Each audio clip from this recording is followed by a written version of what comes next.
Hello, my name is Joel McLean, and I was asked to tell what my story is and how I ended up getting an all-on-6 dental implant, top arch. Journey began over 2 years ago. I took about a year and a half and researched different options. I had a loose tooth in the front. I had a filling missing. I had a tooth that was, back down to the gum line, and my teeth were in really bad shape. I wasn't in any pain, but they were in really bad shape. You can imagine, you see the pictures of the before and afters. In that year and a half of research, I ended up finding Sage Dental of New Jersey. And, I started texting them, asking them a lot of questions. They were able to text me back and forth. So during the day, and because I was, I have a phobia of dentists. I have a phobia of needles. I have a really bad gag reflex, and I was really embarrassed. So being able to text was kind of nice because I didn't have to face my fears and actually have somebody looking at my teeth while I'm talking to them and evaluating me. So it made it easy for me to be able to speak from behind the curtain, if you will, until I was comfortable enough to actually go in for a consultation. So they interacted with me a lot and got me pretty comfortable. I went on a webinar that they had where they had panelists and patients, and that was very informative. I emailed like 20 questions prior to the call, and they answered almost every question I had on the call, which was great. And I hope we can help answer questions for all you out there. So I went in for the consultation, and Deborah was just so generous with her time. She was so down to earth, so honest, gave me and my wife all the answers to all the questions we had. There was no rush of time, and really helped me make the decision to go forward without having to commit at that moment. I was able to go home and think about it. And, again, I procrastinated a little bit longer and continued to talk in tech to them at the office. And then I finally decided I was going to do it, and I was ready to go for it.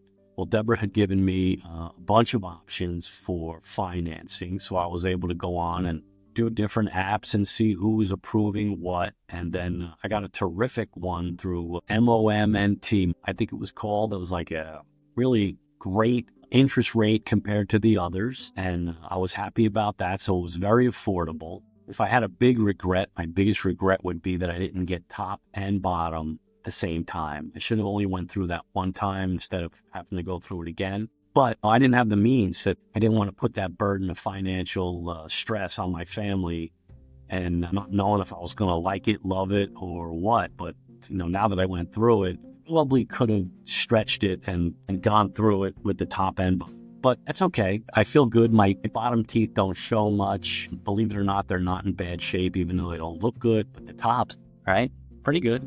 Came out pretty good. I'm pretty happy with it. Let me continue. So I talk to the anesthesiologist maybe 2 nights before my extraction date. Right, extraction date. I'm so scared. So couldn't have been a nicer guy. So down to earth. Deborah, Dr. Abby, couldn't be more down to earth, nicest people. The whole entire office runs like it's a family business, because it is. They treat their employees like family. I got to know maybe 10 different people's names in the office because I got to see them frequently, and they couldn't have been nicer. We all had a big laugh about me having the gag reflex. I have a good sense of humor.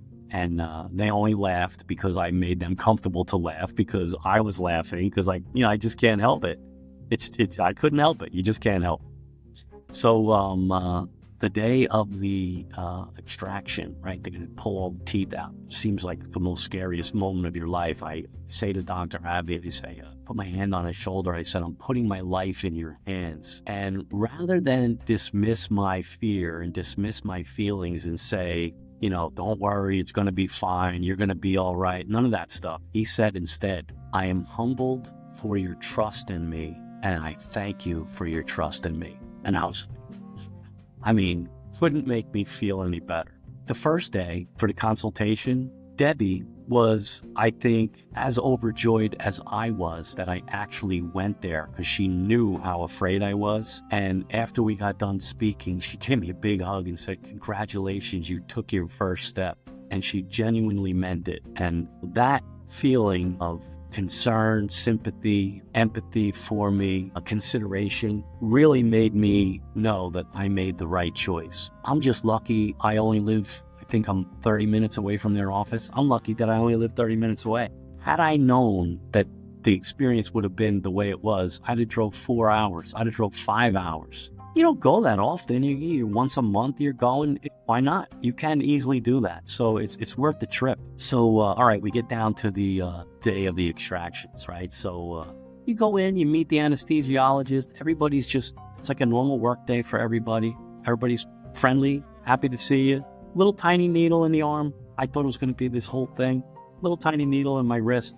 Makes you feel like, oh, I feel pretty good right now. And then you're out. In a snap, you wake up like it's a second later. They didn't put the teeth in while I was asleep. They did all the work. Everything was ready to go. And then when I wake up, they're like, okay, we're going to put your teeth in. And I think the reason they do it that way is because they want to make sure they're not pinching your gums when they're tightening the teeth up. They do a little tiny, gentle screwdriver thing. They tighten it all up, put them all in. And I went home with what they call hemp or healing teeth, which were very, very bright white. And you got to live with it, so what? It's no big deal. The teeth were fine. The teeth were an exact digital replica, it felt like to me, of my old teeth. Like when I move my tongue around my mouth, I feel the eye tooth.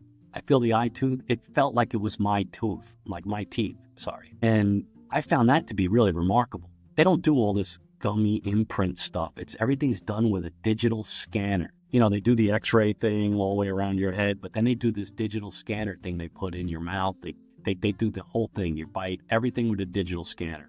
I would say, if anything, that was the worst part for me because of the gag reflex. But we got right through it, no problem. So I'm trying to think, what else would I tell somebody who was asking about it? So I get the temporary teeth, and then I go home. For the next 2 weeks, a little bit was the recovery period. You know, you're getting a little bruising, and you're definitely swollen for a couple days. You're taking the medicine, follow all the directions they say. You're wearing this ice thing on your head. I took a lot of pictures, which is fun because, you look back on it, and it was definitely a journey. I mean, up front, I thought it was going to be this traumatic experience, and it ended up not being so traumatic. And there was no real pain. I'm telling you, I can't look back and say, oh my goodness, remember that night? I was in such pain. There was no real pain. I did everything the way they said to do it. I'm a complete rule and direction follower. And I was fine. The swelling, took not that many days to go down. But then, like the bruising stuff, you had little bruises here and there that, lasted a little bit longer. So it's not going to be that easy for you to go right back to work like a day later, But believe me, you could go. It's not bad. Doesn't affect your talking. You could speak fine. Everything was good. So then, you go every month. They check the screws. They tighten things up, make sure everything's good. Then I got a second set of temps, which were more closely adapted to my original teeth look. And those set of temps were even better than the first set. And I was able to eat everything, although I followed all the directions, I wasn't chewing ice cubes or anything. And then you sign off at some point saying that these teeth are good shape-wise like that. And then they made the zirconia. I bought this zirconia because I figured if I was only getting one arch, I might as well get the most expensive one. And besides that, the fact that they don't stain, the fact that they're basically porcelain with some, zirconia, I guess, added to it. They'll give you all that information. Don't trust anything I'm saying as far as, those kind of facts. Leave the medical stuff to the doctor. So they did that, and I signed off on it. And then I went down and got my zirconia. Again, I think this is coming across nice on my screen. And I feel great now. I can talk to anybody. I can smile again. I could feel confident. I mean, really. But I forgot to tell you, wait till you go there. First of all, the whole office is high tech. Everything about it's high tech with those scanners and stuff, right? And these cameras they put on you, it's really high tech. But then you go down in the basement, they'll show you their lab, right? It's like pulling the curtain back behind Willy Wonka. The lab downstairs has the most sophisticated equipment and a whole gang of people down there working. So they showed me all these things where they are making the teeth, the kiln, where they're, I guess they bake the teeth, and unbelievable. So the fact that they do everything in-house with the scans, then they make it. I met the guy, Alberto, who actually makes my teeth, and they make the adjustments right there, you just can't beat it. I mean, like everything in one place, they make it right there. So, if there was a mistake or a mistranslation or something that didn't go right, they could just make it right there. I mean, they can have a business just making teeth for other dentist offices, if you ask me. And sometimes that's a disconnect when you have a place that has to send your things out. So I'm told, and so I've read. Don't listen to all the bad press that getting implants has online. Only bad news is published online. I went through this from April to November, straight through. Everything was fine. I had no problems, no complications. There was no big pain. Really, there wasn't. Recovery was easy. I was always able to speak clearly. I do insurance for a living, so I talk all day long. And now I smile all day long. I know, seems cheesy at the end of the message, but it's true. I really feel much better. So I hope you guys get a lot out of this. Ask all the questions on this webinar if you're going to attend it. And I'm always available. You can get my information from the doctor and from Deborah. And good luck to you. Good luck. Thanks. See you.